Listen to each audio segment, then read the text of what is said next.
¿Hasta qué punto confiamos en Jesús, no? Lo dejas todo en sus manos, Señor. Un hombre sin ejército, sin poder, capaz de cambiar la historia de la humanidad. ¿Por qué molesta tanto, no? Sobre todo 21 siglos después. He estado muchos años alejado de Dios. Lucio Fedro es en parte José María Zabala. Jesús de Nazaret existió. Eso hoy lo sostienen historiadores, no solo creyentes. Lo mencionan fuentes romanas, historiadores judíos y, por supuesto, los evangelios. Pero aceptar que existió no es lo difícil. Lo difícil es entender quién fue.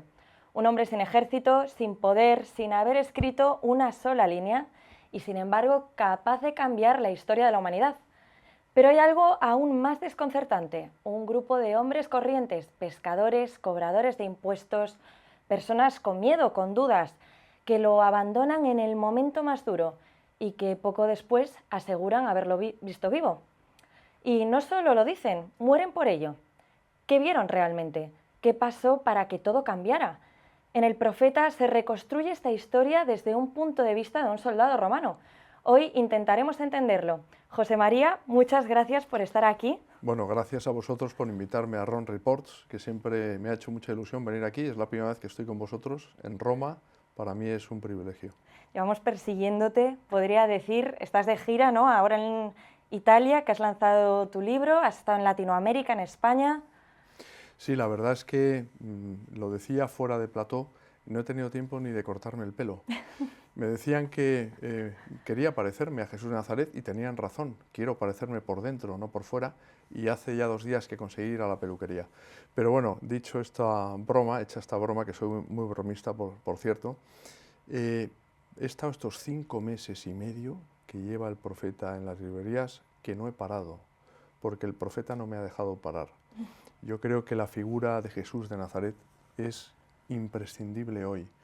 Y hay muchos lectores del Profeta no creyentes que están descubriendo, fascinados, la figura inefable de Jesús de Nazaret, porque todo el mundo necesita un asidero en sus vidas, necesita un referente. Nadie se libra del sufrimiento en mayor o menor medida, y Jesús de Nazaret es el único que nunca falla. De hecho, hay una cosa que en tu libro lo deja muy claro, y es que Jesús no es solamente un símbolo, ¿no? Es una persona. Es una persona humana y es una persona divina para los creyentes Claro. como yo. Y eso es importante, ¿no? Yo me centro en el Profeta, en la figura humana de Jesús. Más allá de esa foto fija de los evangelios, vemos, y lo digo literalmente, a Jesús deambular por el siglo I en sus 3 años de predicación pública, rodeado de los 12, y le vemos sonreír, le vemos llorar, le vemos enfadarse, le vemos bromear. Es un Jesús muy cercano. Le vemos porque sabemos qué apariencia física tenía, cuánto medía y qué comía. Y eso es algo que es clave para el lector del siglo XXI, poder visualizar a Jesús. Decía Julia Navarro en la presentación del Profeta en Madrid, decía: el Profeta me ha sacudido el alma. No hay nada más gratificante para un autor que escuchar eso de labios de un lector. ¿Cómo se reconstruye históricamente la figura de Jesús? Llevo una década investigando, Wow. escudriñando en la figura de Jesús, del Jesús histórico, porque a mí me fascina. Más allá de que soy creyente y me proclamo católico en público, en una emisora de televisión, en una radio, en un periódico, me da lo mismo. No tengo en ese sentido respetos humanos. Antes sí los tenía.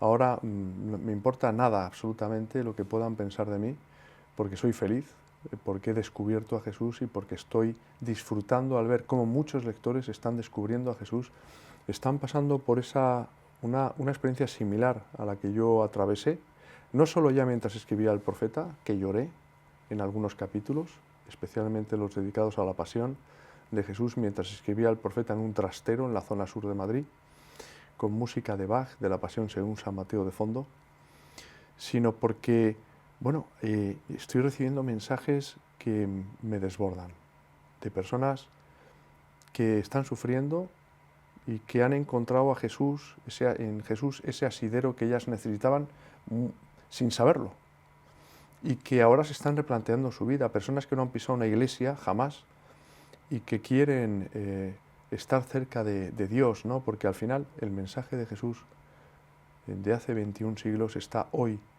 de rabiosa actualidad y se basa en 3 pilares fundamentales de los que adolece precisamente la sociedad actual, que son paz, amor y esperanza.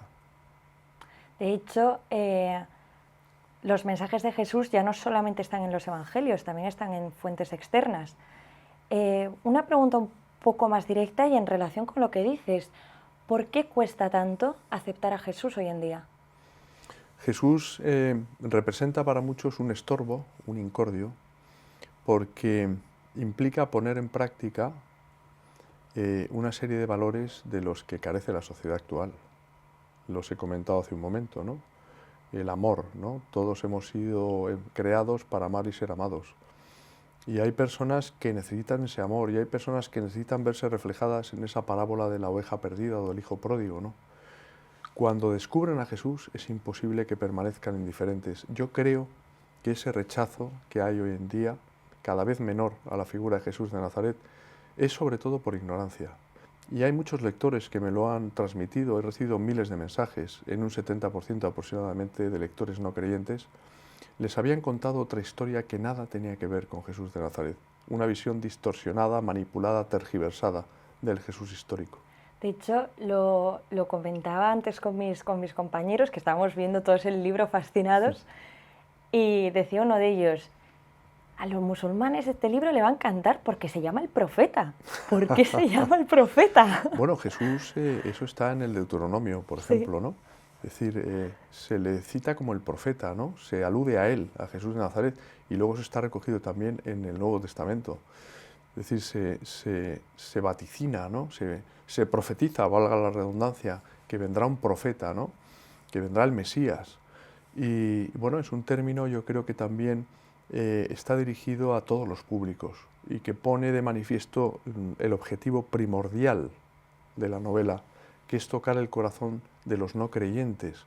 Es decir, la novela no está escrita solo para católicos, sino sobre todo para personas que humanamente son extraordinarias, pero que le falta lo imprescindible para ser felices, porque ten en cuenta, Almudena, que yo he estado en los dos lados.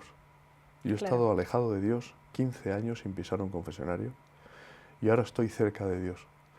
Y no es lo mismo llevar la cruz con Cristo que sin Él. Y tendemos, y es muy humano por otra parte, a echarle la culpa a Jesús de las desgracias que nos suceden, ¿no? Del sufrimiento que todos llevamos en mayor o menor medida. Pero cuando estás cerca de Él, cuando luchas, sobre todo por estar cerca de Él, que eso es lo importante, ese verbo es fundamental, luchar por hacer la voluntad de Dios, aunque muchas veces no lo consigamos, pues te das cuenta de que eres realmente feliz, ¿no? Viéndolo desde los dos lados, desde creyente, no creyente y además después de todo lo que has investigado y estudiado, ¿hay alguna parte del relato de Jesús que incluso a ti te cueste creer? Bueno, yo creo que los santos, y algunos santos muy significados, han tenido dudas de fe y han tenido noches oscuras y han tenido pues esa sequedad, ¿no? Espiritual. He tenido oportunidad, ¿no? De visitar la casa de la Madre Teresa aquí en Roma y bueno, la Madre Teresa yo creo que ejemplifica, ¿no? Esas noches de oscuridad, ¿no? Largas, de años, que ella sobrellevó, ¿no?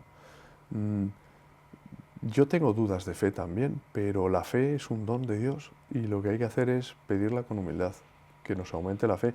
Jesús lo dice además, si tuvierais fe como un grano de mostaza y si pudiéramos recitar de corazón, no de boquilla, sino de corazón esa ejaculatoria de Jesús de la Divina Misericordia, Jesús, en ti confío. Hay muchas veces en la vida en la que Jesús te lleva a situaciones límite. Eso de que Dios ahoga pero no aprieta es mentira. Jesús, pensaba que ibas a decir lo contrario. Para probarte en la confianza, te lleva a situaciones a veces extremas, que tienes que decir, Jesús, sálvame. Como dijo Pedro cuando caminaba al principio y le entraron dudas de fe por el lago de Genesaret, ¿no? Lo tuvo que salvar Jesús. Tenemos que decirlo a menudo nosotros, Jesús, sálvanos, porque hay situaciones en las que humanamente no podemos explicarnos y no podríamos soportarlos si no fuera por tu ayuda, ¿no? Y porque frecuentamos los sacramentos y porque tenemos, en definitiva, confianza en ti. Por cómo decías también esto ahora, ¿no? De Jesús lo decía, ¿cómo hablaba Jesús? Porque ha llegado a millones de personas y ha incomodado a muchas. ¿Cómo era ese Jesús? ¿Cómo hablaba? ¿Cómo miraba? Jesús era un revolucionario en su época, porque era un hombre que en medio del odio, de los rencores, de las envidias, de las rencillas, que existían también entre los apóstoles, porque tú lo comentabas antes, ¿verdad? Los apóstoles, ¿quiénes eran? Personas de carne y hueso, personas con sus defectos y sus miserias. Se tiende a veces a ponerlos en un pedestal, y a nadie se puede poner en un pedestal en esta tierra. Que yo sepa, los santos están solo en el cielo. 6 de los cuales eran pescadores, como Pedro y como su hermano Andrés. Uno era Mateo, recaudador de impuestos, el más instruido de todos. Judas Tadeo era labrador. Es decir, Jesús, y a propósito de Pedro, ¿no? Decía Agustín de Hipona, San Agustín, ¿no? Jesús pudo haber elegido al emperador, al senador, pero eligió al pescador. Él va buscando a las personas sencillas de corazón, las personas que son toscas, que pueden parecer incluso antipáticas, incluso analfabetas, ¿verdad? Y eso es muy recurrente también en las apariciones marianas, ¿no? De Fátima, por ejemplo, o de Lourdes. Son personas pues muy humildes, de extracción muy humilde, ¿no?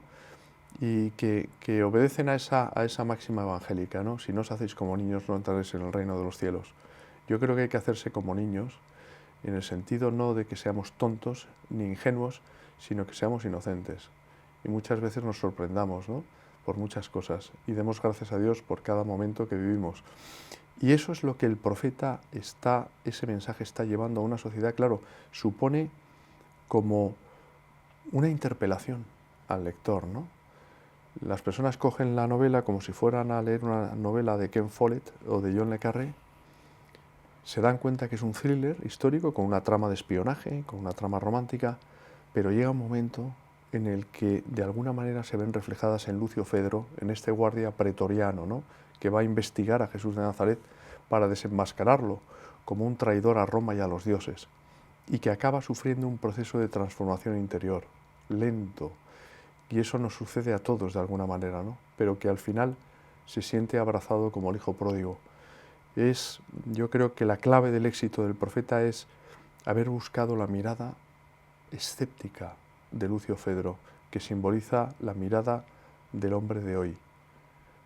Tú lo decías hace un momento, ¿no? Jesús supone, bueno, pues se le mira con recelo, ¿no? Hoy día. Y es curioso porque su mensaje es un mensaje de amor. ¿Por qué molesta tanto, no? Sobre todo 21 siglos después. Es una pregunta que me hago a menudo. Una persona que, aunque no sea Dios para los no creyentes, que vino a predicar el amor, razón por la cual fue crucificado como un vulgar delincuente, ¿por qué molesta tanto? Porque no fue un emperador, no fue un senador Jesús de Nazaret.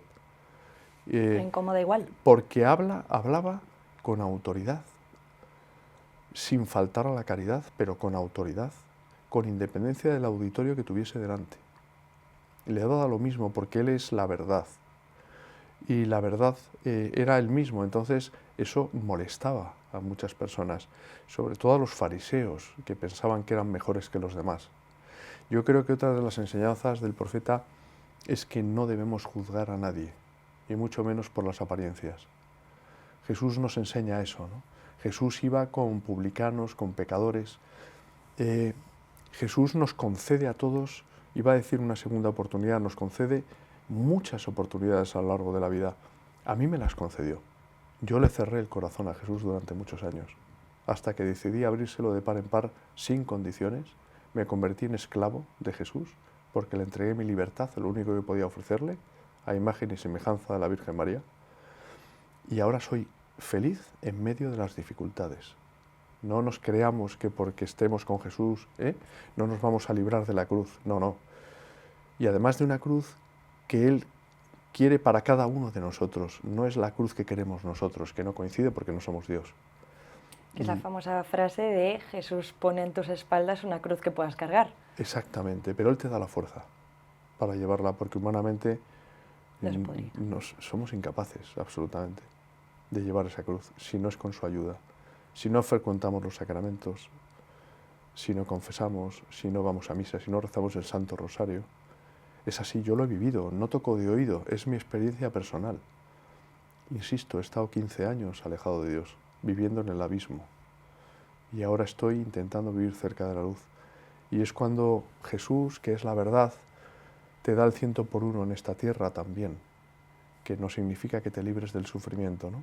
Lo mejor siempre se compra al precio de un sufrimiento, decía el Padre Pío, ¿no? Y él es un cireneo de Jesús, fue un cireneo en la tierra, ¿no?, de Jesús, no solo ya por tener los estigmas en manos, pies y costados, sino porque cargó con la cruz en su hombro derecho, se le descubrió luego una llaga, ¿no?, que tenía cuando murió, de llevar esa cruz, ¿no?, también, y de asociarse a la pasión de Jesús.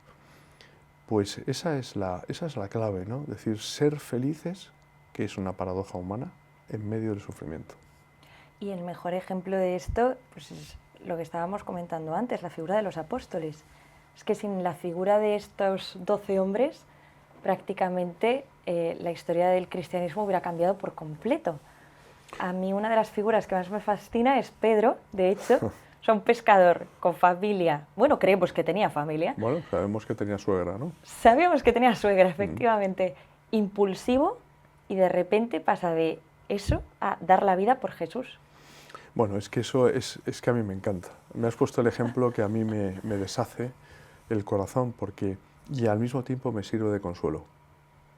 Digo, si el príncipe de los apóstoles fue capaz de traicionar a Jesús, de negarle 3 veces antes de que el gallo cantase 2, cuando había visto días antes con sus propios ojos cómo resucitaba a Lázaro, y había estado acompañándolo en sus 3 años de predicación pública, lo traicionó.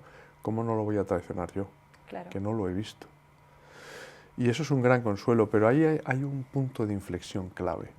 Es decir, esos hombres cobardes que huyen despavoridos cuando Jesús es apresado en el huerto de Getsemaní. ¿Quiénes estaban al pie de la cruz? Salvo Juan. De los apóstoles, ninguno. Sin embargo, cuando se produce Pentecostés, la venida del Espíritu Santo, después de la resurrección de Jesús, hay un antes y un después. Hay un punto de inflexión. Y luego todos y cada uno de ellos, a excepción de Juan, que no muere mártir, y de Judas Iscariote, que se ahorca en el campo de la sangre, que hablaremos de él, todos ofrecen su vida por Cristo. Mueren mártires. Es decir, ¿cómo se entiende eso? Si humanamente habían sido unos cobardes. Sin la intervención del Espíritu Santo es imposible. Bueno, de hecho, supongo que lo sabrás, pero en tradición, ¿no?, se dice que en Roma, cuando iban a matar a Pedro, estaba él huyendo por la Vía Apia, y no sé, ¿te suena? Y se le acerca a Jesús, ¿no? Y bueno, claro, la aparición de Jesús, y le dice, ¿a dónde vas, Señor? Voy a que me maten, como un poco de, ya que tú huyes, ya vuelvo yo a que me maten de nuevo. Y fue cuando Pedro dice, Señor, ya vuelvo yo. Como que deja la cobardía de lado totalmente. Es tremendo, es una transformación brutal que no se puede entender, insisto, sin la intervención del Espíritu Santo. Ya lo dijo Jesús, ¿no? Recibiréis al Espíritu Santo y os cambiará la vida, ¿no? Y es ese momento, ¿no? Ese momento del año 67 después de Cristo, en Roma, curiosamente el mismo año, mueren mártires Pedro y Pablo, los príncipes de los apóstoles, ¿no?, cuyas cabezas se conservan en San Juan de Letrán, que intentaron robar, por cierto, los franceses en la invasión napoleónica, 1799 creo, en Roma, y que gracias a Dios se llevaron solo los relicarios, que estaban cargados de esmeraldas, de diamantes, de rubíes, y como vieron las cabezas no le dieron ningún valor y las dejaron ahí, y ahí las tenemos, se conservan en San Juan de Letrán, ¿no? Y es verdaderamente una imagen increíble, ¿no? Si nos retrotraemos y damos rienda suelta a la imaginación, a ese año 67, Pedro crucificado boca abajo en Roma, Pablo decapitado, nos damos cuenta de cómo es el Señor el que lo hace todo y el que te da las fuerzas. Podemos trasladarlo a nuestra vida personal, ¿no?, para estar a la altura de las circunstancias cuando el Señor te llama realmente a hacer alguna empresa, ¿no? Señor, ayúdame. Yo siempre, antes de escribir, me encomiendo al Espíritu Santo. Me acuerdo de Pentecostés, ¿no?, de los milagros que hizo en los apóstoles y que los hace también en nosotros y lo invocamos. A mí hay otra figura que también me sorprende, que es Judas, porque es una figura ¿Qué Judas? incómoda. ¿Tadeo o Iscariote? Iscariote. Pero podríamos decir que sin Judas no hay pasión. ¿Quién era realmente? Lo escrito está, eso es cierto. Pero si pensamos en que Judas era un hombre libre, que lo era, tenemos que concluir que él tuvo posibilidad de elegir entre el bien o el mal. Y eligió el mal, por las circunstancias que fueran. De todas formas, me viene a la cabeza una reflexión de Juan Pablo II que decía que nadie puede asegurar que Judas esté condenado en el infierno. Y de hecho, la Iglesia católica solo se pronuncia sobre las personas que están en el cielo, sobre los santos, pero no sobre los que están en el infierno, porque nadie más que Dios sabe quiénes están condenados, ¿no? No sabemos si en el último instante pudo haber algún acto de contrición, de arrepentimiento. Parece ser que no, porque claro, no es lo mismo la actitud de Pedro, que llora amargamente después de haber traicionado a Jesús, que la de Judas Iscariote, que incurre en la desesperación, que se va al templo, que arroja las 30 monedas de plata con la efigie de Tiberio, que es dinero contaminado, razón por la cual los sacerdotes lo destinan a un cementerio de migrantes, ¿no? El campo de la sangre, donde va allí, lo cuenta además de modo muy gráfico, ¿no? En los Hechos de los Apóstoles se cuenta, ¿no? Y se ahorca en un árbol cuya rama se parte, él cae al suelo y sus vísceras se desparraman por el suelo, ¿no? Evidentemente, si no hubiera habido un Judas Iscariote, no habría habido pasión, pero en lugar de ser Judas hubiera sido otro. Claro. Y lo que, claro, este hombre ha cargado con el San Benito, ¿no? Eres un Judas, ¿no? Eres un traidor. En pleno siglo XXI es una expresión que se utiliza a menudo, ¿no? Y luego está la figura de las cabras Judas, ¿no? Que son las que conducen a los corderos para ser degollados al matadero. Es decir, son los traidores. Ha dejado ahí, desde luego, una huella, un vestigio en la historia hasta hoy mismo. ¿Consideras que Judas esta traición la hizo solamente por dinero o hay algo más?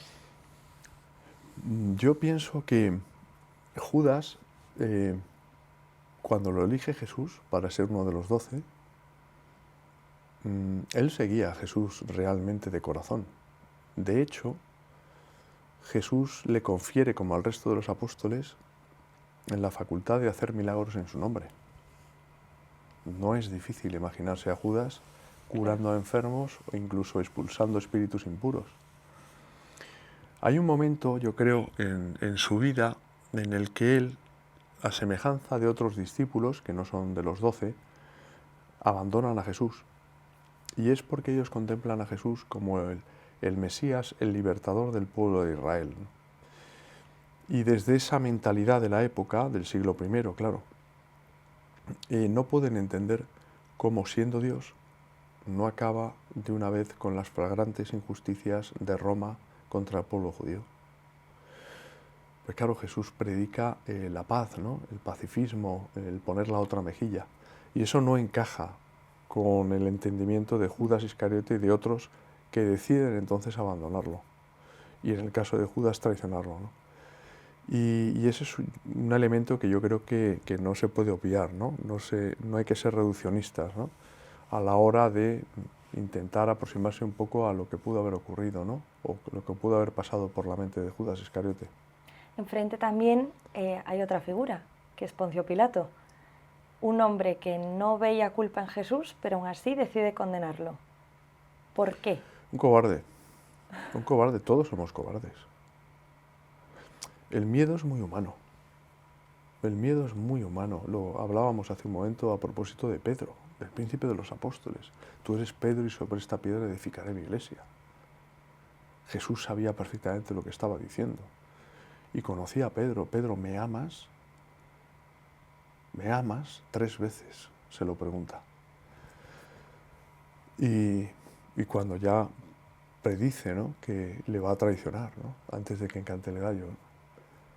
Y eso es algo que es muy humano, ¿no? La figura de Pedro a mí me sobrecoge, me sobrecoge, porque yo me he visto retratado de alguna manera en Pedro, ¿no? Cuando he ofendido a Jesús, cuando he llorado por haber ofendido a Jesús. Esto ya es un tema que es a lo mejor una reflexión mía personal, ¿no? Pero cuando yo me voy a confesar, yo frecuento el sacramento de la penitencia, confieso una vez por semana.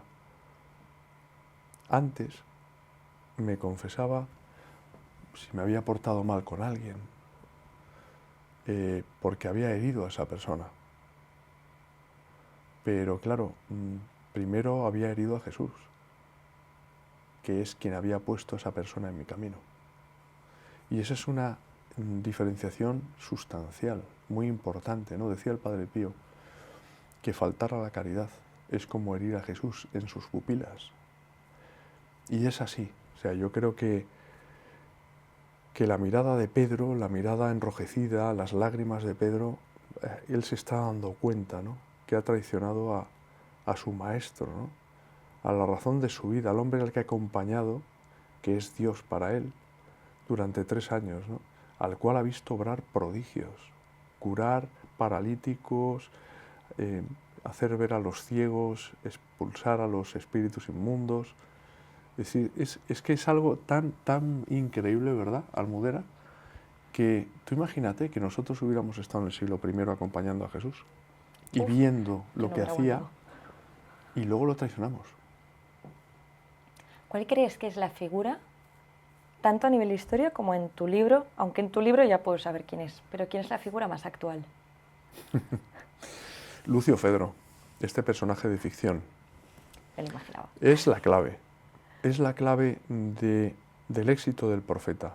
Es la clave de que tantos lectores no creyentes hayan vuelto a la fe en algunos casos y otros hayan descubierto a Jesús. Porque no hubiera sido lo mismo contar la historia del profeta o de Jesús de Nazaret desde la mirada de Juan, del discípulo, por ejemplo. Hacía falta un antagonista, una persona que encarnase lo opuesto, todo lo opuesto a Jesús, ¿no? Que defendiese al imperio, que adorase a los dioses, que se hubiera entregado una vida licenciosa, que estuviera lleno como de resentimiento, de odio, de recelo, que hubiera salido de la cárcel en su caso, ¿no? Para ponerse al frente de la misión Columba, para espiar a Jesús de Nazaret, por indicación de Tiberio, ¿no? Y lo bonito de eso es que ahí te puedes ver representado, ¿no? De alguna manera, y luego todo ese proceso de transformación, ¿no? De hasta rendirte a la evidencia. Podríamos decir también, José María, que tú has sido un poco Lucio, ¿no?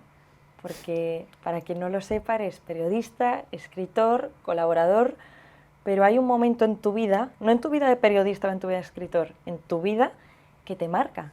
Tú has vivido una conversión. Completamente. Yo he vivido una conversión, lo comentaba hace un momento, he estado muchos años alejado de Dios.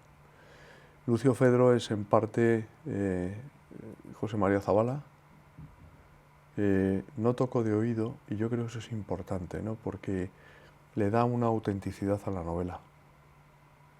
Es decir, cualquiera podría haber escrito una novela histórica sobre Jesús de Nazaret documentándose, pero cualquiera no habría podido añadir a esa novela lo más importante de todo, que es esa carga de profundidad que interpela al lector, si no lo ha vivido. Eso es lo que hace a la novela genuina, eso es lo que hace llorar a muchos lectores en momentos determinados de la novela, ¿no? Lo que te toca el corazón y lo que te hace replantearte tu vida, de salir de tu zona de confort para preocuparte por los demás y darte cuenta de que puedes ser feliz haciendo felices a los demás. Eso es algo que supone un escándalo en la sociedad actual y que lo suponía también un escándalo en la época de Jesús. En tu caso, ¿cuál es ese punto de inflexión por el que conviertes tu vida? No sé si quieres contarlo. Sí, sí. Hay un santo que a mí me cambia la vida. Los santos son grandes intercesores que te llevan a Jesús. El Padre Pío. El Padre Pío es el santo que a mí me cambia la vida. En el año 2008 nos invitan a Paloma, hoy mi mujer, y a mí, unos amigos, a ver la película Padre Pío de Carlo Carley, Sergio Castellito, 3 horas y media en 2 partes. Y yo empiezo a ver la película, bueno, antes ya íbamos en el coche, Paloma y yo le decía, joder, la película de un fraile que dura 3 horas y media, lo que hay que hacer por amistad. Pero cuando empiezo a ver la película digo, ríete de los héroes de Marvel. Si este hombre, al que yo no conocía hasta ese momento, tenía los estigmas de Jesús en manos, pies y costado, te leía el alma con solo mirarte a los ojos en cualquier idioma, tenía el don de profecía, tenía el don de la bilocación, pero esto es una maravilla. Y yo lo veía con mis ojos en aquel momento, ¿no? Para un escritor es una oportunidad de oro. Una maravilla. De hacer un libro estupendo. Entonces me fui a San Giovanni Rotondo, ¿no? Primero a Roma a entrevistarme con personas que conocieron al Padre Pío, que era su director espiritual. Y quedé fascinado. Y allí en San Giovanni Rotondo, el Padre Pío me tiró de las orejas y me hizo ver que ese libro era un instrumento para ayudar a muchas personas, como está siendo así, desde que se publicó en el año 2010. Un libro, por cierto, está traducido al italiano, sobre el Padre Pío. Y bueno, fue una experiencia realmente muy dura, muy reveladora al mismo tiempo, porque yo tenía que entrevistar a don Perino Galeone, un sacerdote diocesano, no religioso, curiosamente, que estuvo 21 años al lado del Padre Pío en Tarento, 200 kilómetros de San Giovanni. Y allí fui con mis 2 grabadoras, con Paloma, nuestros hijos entonces eran más pequeños, en el año 2010, y unos amigos que nos acompañaron.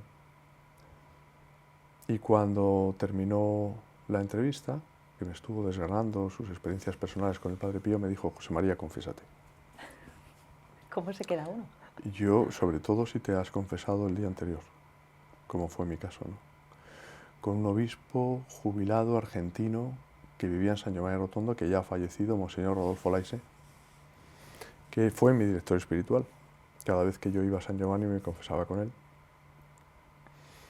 Y entonces pensé, tierra trágame, ¿no? Si yo me confesé ayer. Pero tuve un pensamiento, ¿no? Dije, Señor, si en algo te he ofendido, que no sepa que estoy para pedirte perdón.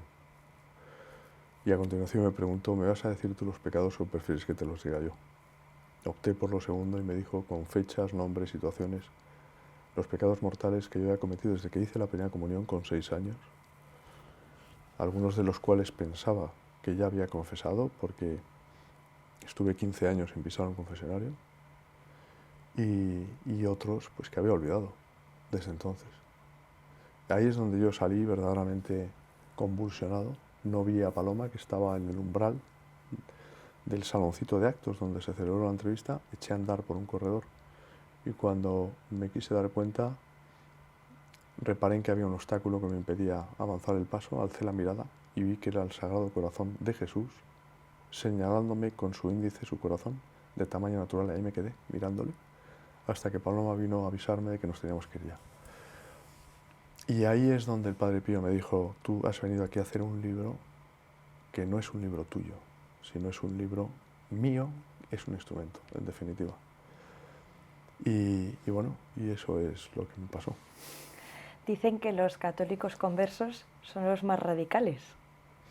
Yo no soy radical, yo me tengo por una persona normal de andar por casa. Soy un miserable y no es falsa humildad, es la verdad, ¿no? Pero tengo el sacramento de la confesión y cada vez que meto la pata, que son demasiadas, por eso he dicho antes y lo he enfatizado, ¿no? El verbo luchar por hacer la voluntad de Dios, aunque muchas veces no lo consigamos, pero en lugar de desanimarte, cuando muerdes el polvo te levantas y te hincas de rodillas en el confesionario, ¿no? Y siempre he desconfiado de, por ejemplo, las personas, yo no sé si he dado 600 charlas sobre el Padre Pío en España, de las personas que después de la charla venían y me decían, tienes que ir a Medjugorje, así todos los años. Y yo, que soy un rebelde, me resistí. Dije, basta que me lo digan para que no vaya. Hasta que un día, en el año 2019, le dije a Paloma, vámonos a Medjugorje. Y fuimos allí, yo me dejé llevar. Había muchas personas que me enseñaban el teléfono móvil, porque sí, mira el sol, o mira, yo no veía nada ahí. Soy una persona en ese sentido muy normal, podemos decir que incluso escéptica, ¿no? No voy buscando eso, no me interesa. No necesito ver para creer. Pero tuve ahí una experiencia muy gratificante que luego recogí en un libro, fue mi testimonio en Medjugorje. Sin quererlo, me vi al lado de Mirjana en una de las apariciones. Y este rosario, por ejemplo, es de allí, de ese día precisamente, sin saber que había una aparición. Y luego me vi pues con Vitka, ¿no? La otra vidente, yo creo que es la más espiritual de todas, estuve toda una mañana en su casa con ella, ¿no? Y para mí fue muy reconfortante, me di cuenta que era, bajo mi punto de vista, imposible que estas personas pudieran fingir. Y sinceramente me encontré con la Virgen en Medjugorje, rezaba el rosario con mucha devoción y eso es lo que me importa, ¿no? Ver cómo se reza el rosario allí, ver cómo se celebra la Santa Misa, con qué recogimiento, cómo se arrodilla la gente, con fe. Y me llevé ese recuerdo maravilloso de Medjugorje. ¿Oliste a rosas? No, no. He olido a rosas, he olido el llamado perfume del Padre Pío en 2 ocasiones. Una de ellas en la que estuvimos 2 sacerdotes, Paloma y yo, en Roma. Yo tenía que ver al padre Gabriele Amorth, que entonces era exorcista de la diócesis de Roma, hijo espiritual del Padre Pío, 25 años confesándose con el Padre Pío. Y entonces a mí no me apetecía nada alquilar un coche e irme a San Giovanni Rotondo. Nos fuimos los 4. Y Paloma iba llamando durante el camino al convento, pero no había nadie. Se habían ido de retiro espiritual los frailes. Pero bueno, nosotros seguimos el camino y cuando llegamos allí había una especie de ángel de la guarda, Antonello se llamaba, liturgista, que estaba esperándonos para abrirnos el convento. No había nadie. Y fuimos a la tumba del Padre Pío. Y en la tumba del Padre Pío fue cuando yo, bueno, no solo yo, los 2 sacerdotes, Paloma y yo, oímos ese perfume. Yo he de reconocerlo, llegué a pensar que había un ambientador ahí o algo, porque fue un perfume como de rosas muy intenso, de una intensidad sublime que me entraba por aquí. Me alejé incluso de la tumba, bajé unos escalones, pero ese olor persistió durante 5 minutos aproximadamente, y es la vez que más he percibido ese perfume del Padre Pío, ¿no? Y luego ya, pues bueno, me enteré que era una forma, ¿no?, del Padre Pío de agradecer el esfuerzo que habíamos hecho porque se celebró misa esa noche y a las 5 de la mañana, antes de partir hacia Roma para coger el vuelo de regreso a Madrid, ¿no? Y que había sido un detalle, ¿no?, del Padre Pío de darnos la bienvenida por haber hecho ese esfuerzo, ¿no?, de ir a verla a San Giovanni. A mí ya terminando, después de todo este viaje, me gustaría saber si Jesús entrara ahora por la puerta, ¿tú crees que lo reconoceríamos o nos incomodaría tanto como incomodaba entonces? Yo lo reconocería, seguro.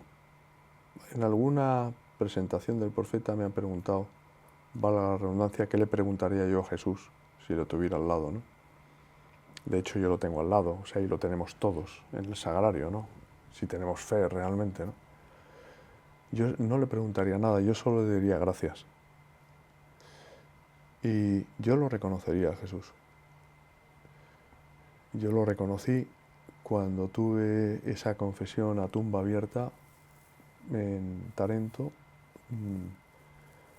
Vi a Jesús, no lo vi porque yo no he visto nada ni he oído nada, soy un tío muy normal, insisto, ¿no? Pero vi cómo Jesús veía mi alma. Por eso lloré tanto, por haber ofendido a Dios durante tantos años y con tanta indiferencia, ¿no? Eso fue lo que me removió de tal manera que yo salí de allí, te lo comentaba hace un momento, sin saber dónde estaba, ¿no? Había perdido la noción del espacio, del tiempo. Y sí, lo reconocería y lo reconozco, de hecho, cada día, ¿no? porque estoy enamorado de Él, ¿no? Eso no quiere decir que yo sea perfecto, ¿no? Sino que precisamente Jesús yo creo que me quiere más porque sabe que soy un miserable. ¿Crees que de alguna forma hemos suavizado a Jesús con el tiempo? ¿Suavizado en qué sentido?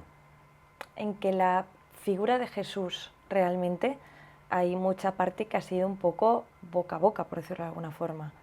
¿Crees que hemos perdido parte de la esencia de Jesús? Sí, a lo mejor ha habido una tendencia a dulcificarlo, ¿no? A hacerlo como se ha hecho con los santos, ¿no? Que pues eran personas que ni sentían ni padecían, y como de palo de azúcar, ¿no? Azucarados. Yo creo que sí. Se ha tendido también, en algunos casos, a hacer a Jesús a tu medida. Es decir, Jesús es para mí el único que me comprende y tal, pero claro, hay que saber efectivamente y conocer qué es lo que nos dice Jesús. Claro. Jesús nos dice, entre otras muchas cosas, que al cielo se entra por la puerta angosta, por la puerta estrecha, ¿no? Y no por la ancha que conduce a la condenación, ¿no? Y eso a veces se pierde de vista, porque te quieres hacer una fe a tu medida. Y la doctrina de Cristo es la que es, no es la que tú quieres que sea. Y es exigente. Seguir a Jesús es duro, es difícil. Él ya lo dice. Es exponerte además a sufrir persecución de todo tipo, calumnias, injurias, lo que sea, ¿no? Sobre todo cuando te conviertes en instrumento de Jesús y estás salvando almas, ayudándole a salvar almas, quitándoselas al demonio, todo eso no sale gratis. Es una lucha ascética contra ti mismo, además, contra tus miserias, y el demonio siempre está rondando, ¿no? Yo cuando estaba alejado de Dios, yo no tenía ningún problema. Sí tenía un problema porque no era feliz, que era un gran problema. Pero en ese sentido yo no tenía tentaciones, porque el demonio pensaba que tenía ganada mi alma. Y es precisamente cuando intentas estar cerca de Jesús, cuando el otro intenta, pero Jesús es infinitamente poderoso. Es apostar a caballo ganador, es saber que vas a tener pruebas muy duras, pero que con su ayuda las vas a superar todas y que después está el cielo. Y eso es lo único que te debe importar. Lo que pasa es que somos humanos y a veces perdemos de vista eso, ¿no? Pero es así. Somos débiles como Pedro. Claro, claro, es que fíjate, la figura de Pedro está muy bien traída, ¿no? Almudena, porque es que es el príncipe de los apóstoles y el príncipe de los apóstoles traicionó a Jesús. Y eso te sirve de consuelo, insisto. Nosotros a día de hoy, tanto José María como yo Almudena, Paloma, tus hijos, ¿qué tenemos que hacer para seguir a la figura de Jesús? Frecuentar los sacramentos. Es decir, no se puede seguir a Jesús si no existe una coherencia de vida. Si intentas hacerte, lo decía hace un momento, una fe a la medida. Tienes que seguir a Jesús con todas sus consecuencias. ¿Y cómo obtienes la ayuda de Jesús? Estando en gracia de Dios. Y para eso es imprescindible el sacramento de la confesión por este orden, la Eucaristía, si es posible todos los días, el rezo del Santo Rosario, las devociones a los santos, los sacramentales también, eso me lo explicaba el padre Gabriel Amorth, ¿no? El Sagrado Corazón de Jesús, yo lo llevo aquí, no sé si se va a oír, pero llevo aquí artillería pesada, ¿no? El detente, ¿no? La Cruz de San Benito, el Escapulario de la Virgen del Carmen, son sacramentales que muchas veces perdemos de vista. El agua bendita, o mejor todavía, el agua exorcizada, bendecida por un sacerdote, con el antiguo ritual de Paulo V de 1614, que no es lo mismo, es la misma que se utiliza en los exorcismos, que dicen los poseídos, me quema, y tal. Esa agua es importante rociar tu cama cuando te vas a acostar, por ejemplo. ¡Qué miedo! O cuando te vas a un hotel donde no sabes quién ha dormido, y entonces haces la señal de la cruz y la rocías con un vaporizador. Y eso es muy importante. El crucifijo siempre, es fundamental llevar el crucifijo. Mira, yo lo llevo aquí Y además es un crucifijo de una persona que está en proceso de canonización. Y lo llevo conmigo siempre allá donde voy, ¿no? A esta entrevista pues me lo pongo y lo meto en el bolsillo para que esté conmigo, ¿no? Estas cosas yo creo que son fundamentales, ¿no? Para seguir a Jesús de verdad en medio de tanta confusión como hay hoy en día, de la que se aprovecha el demonio además, ¿no? Para sembrar la confusión. Eso lo decía el Padre Pío cuando sufría la persecución por parte de los que estaban en su propio barco, ¿no? Decía, es el demonio quien siembra la confusión en la mente de los sabios. Y es así, es decir, él no culpaba a las personas, sino la acción, ¿no? Del demonio, que por permisión divina muchas veces, bueno, porque Jesús, lo decía antes también, quiere probarnos en la confianza. ¿Hasta qué punto confiamos en Jesús, no? Yo creo que el diario de Santa Faustina Kowalska es muy claro en eso, ¿no? Y es así. Es decir, si tienes confianza en Jesús, lo dejas en sus manos, que por otra parte es lo más cómodo que puedes hacer. Te quitas de muchos problemas y de quebraderos de cabeza, de darle vueltas a las cosas y tal. Lo dejas todo en sus manos, Señor. Yo sé que yo he hecho un pacto con Jesús. Hay otros que lo han hecho con el diablo. Yo lo he hecho con Jesús, yo le entregué mi libertad. Y entonces yo sé que a pesar de mí, Jesús nunca me soltará.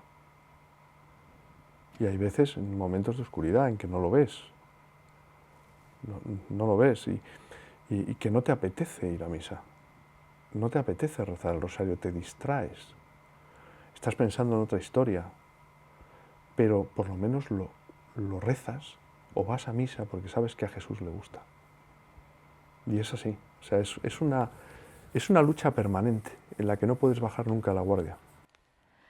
El Profeta, la novela de José María Zabala, se ha convertido en uno de los grandes fenómenos editoriales del momento, con más de 150.000 lectores y una expansión internacional que sigue creciendo en Europa y Latinoamérica. Una historia que 2000 años después sigue interpelando y que, como hemos visto hoy, no deja indiferente a nadie. Si queréis profundizar más, entender mejor a ese Jesús histórico, pero también humano, tenéis El Profeta ya disponible en librerías y plataformas habituales. José María, muchas gracias por acompañarnos hoy y a vosotros, gracias por escuchar. Nos vemos en 2 semanas.